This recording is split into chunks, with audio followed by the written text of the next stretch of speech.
Bonjour à tous et merci d'avoir pris le rendez-vous en ce premier dimanche du mois de novembre.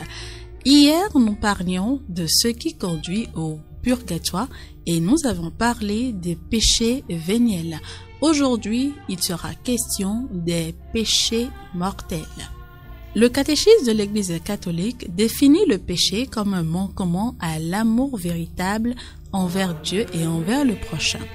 De fait, le péché grave est ce qui compromet sérieusement l'alliance entre Dieu et le croyant, et la gravité d'un péché est déterminée par trois facteurs essentiels que sont, petit 1, le caractère grave du fait en lui-même.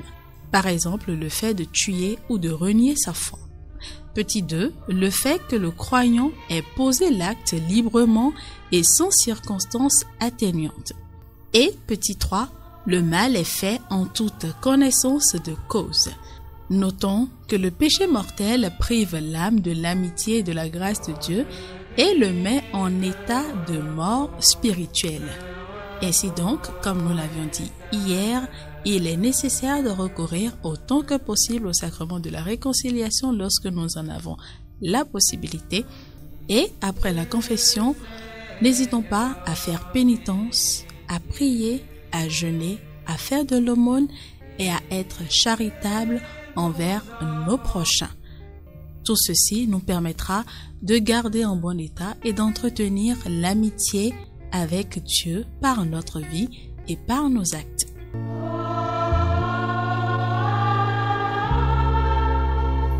Saint Jérôme réprouve le vain luxe de ceux qui veulent la pompe des funérailles.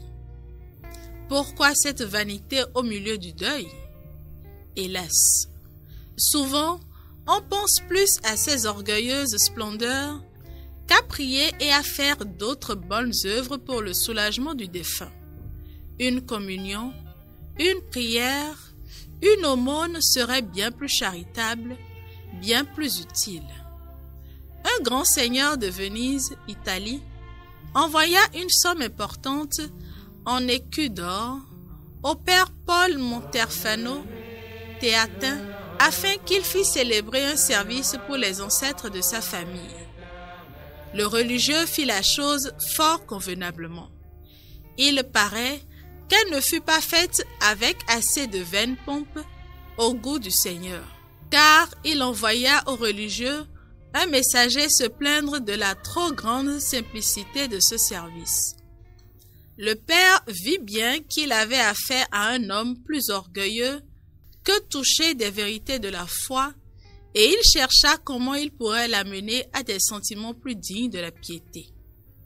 Plein de son idée, il conduit le messager dans une chambre voisine, prend la somme d'or qu'il avait reçue de son maître et la dépose sur l'un des plateaux d'une balance, puis il écrit le De Profundis sur un petit papier et il met ce papier sur l'autre plateau.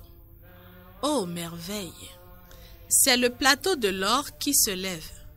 2 fois on tenta l'épreuve, 2 fois elle donna le même résultat. L'envoyé, saisi de crainte, fait le signe de la croix et court raconter cela à son maître, qui ne fut pas moins surpris. Dès ce moment, il bénit la providence de lui avoir ainsi fait connaître que la moindre prière valait mieux que tous les trésors du monde. En souvenir de ce miracle, il le fit reproduire sur un magnifique tableau.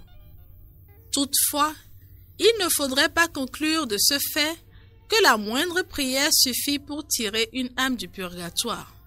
Les prières sont bien supérieures à l'or, puisque l'or n'est rien devant Dieu.